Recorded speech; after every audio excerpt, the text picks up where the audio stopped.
தற்காலத்தில் வாழ்கின்ற மக்களில் அதிகமானவர்கள் முஸ்லீம் சமுதாயத்தில் இருக்கக்கூடிய முஸ்லீம்களில் அதிகமானவர்கள் பாவம் செய்கிறது என்று சொன்னால் அதை பெருசாக நினைக்கிறதே இல்லை.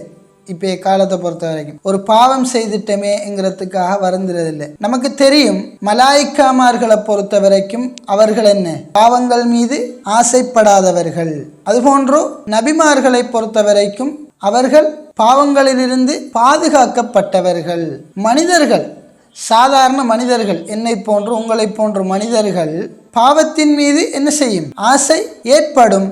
சம்டைம் நாம் என்ன செஞ்சிடலாம்? பாவங்கள் செய்திடலாம். அப்படிப்பட்டவர்கள் தான் சாதாரண மனிதர்கள்.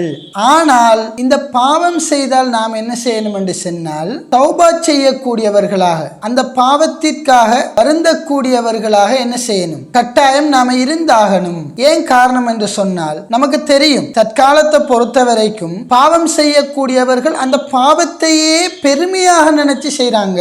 அதுபோன்று ஒரு பாவம் செய்தால் அதை பகிரங்கமாக செய்கின்றார்கள்.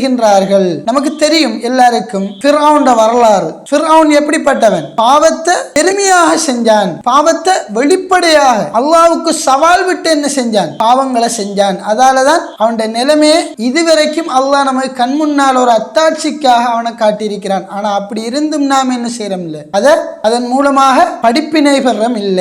அன்பான சகோதரர்களே, அல்லாஹ்வின் நல்லடியார்களே, நபி ஸல்லல்லாஹு அலைஹி வஸல்லம் அவர்கள் ஒரு சந்தர்ப்பத்தில் சஹாபாக்கள் மத்தியில் போது கூறினார்கள், நான் அறிந்த விடயங்களை போன்று நீங்கள் அறிவீர்களாக இருந்தால் நீங்க என்ன செய்வீங்க?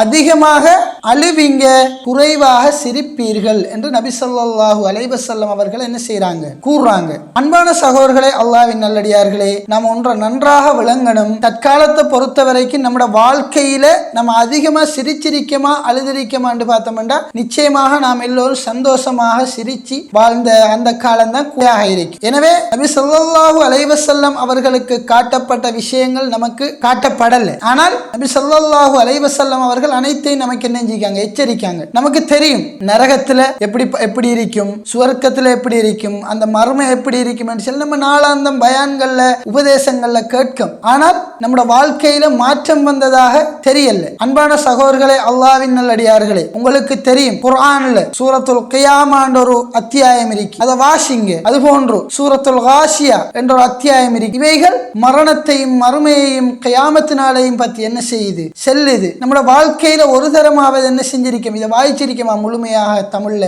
நாம எல்லோரும் என்ன செய்ய இந்த உலகத்துல வாழ வந்தவர்கள் போன்று நெஞ்சிட்டு இருக்கோம், வாழ்ந்துகிட்டு இருக்கோம். அன்பான சகோதரர்களே, அல்லாஹ்வின் நல்லடியார்களே, நமக்கு முன்னால் மரணத்துக்கான கபர் நமக்கு முன்னாலே இருக்கு. ஒவ்வொரு நாளும் நாம் என்ன செய்யணும்? மரணத்துக்கு தயாராகினவர்களாக என்ன செய்யணும்? நம்முடைய நாள்களை எண்ணிக்கொண்டிருக்கணும். ஆனால் நம்ம அதை விடுத்தும் நாளாந்தம் எப்பயோ நமக்கு மரணம் வேற இருக்கு, இப்ப வராதுங்கிற நிலையில நான் வாழ்ந்துகிட்டு இருக்கேன். அன்பான சகோதரர்களே, அல்லாஹ்வின் நல்லடியார்களே, நம்ம எல்லாரும் ஒவ்வொரு நாளும் நாளாந்தம் மரணத்துக்கு தயாரானவர்களாக, நான் நாளை மரணித்தாலும் நான் தயார், நான் அதற்கான அமல்களை செய்திருக்கின்றேன் என்று செல்லக்கூடியவர்களாக நாம என்ன செய்யணும்? நம்மளோட வாழ்க்கையை அமைத்துக் கொள்ளணும். நாம செல்லுவோம், அல்லாஹ் என்ன செய்வான்? மனுஷன் மன்னிக்காட்டியும் அல்லாஹ் என்ன செய்வான்? மன்னிச்சிருவான் செல்லும். அல்லாஹ் அந்த அளவுக்கு என்ன நம்மள பாசம் மிக்கவன், நல்ல நேசம் மிக்கவன், தாயை விட பல மடங்கு நம்மளோட கருணை உள்ளவன். எனவே பாவம் செய்திருந்தாலும் ஆனா நம்ம தௌபா செய்யக்கூடியவர்களாக, மரணத்துக்கு முன்னால தௌபாவை செஞ்சு ஒரு நல்ல நிலையில அல்லாஹ்வை சந்திக்க கூடியவர்களாக நாம் இருப்போமாக.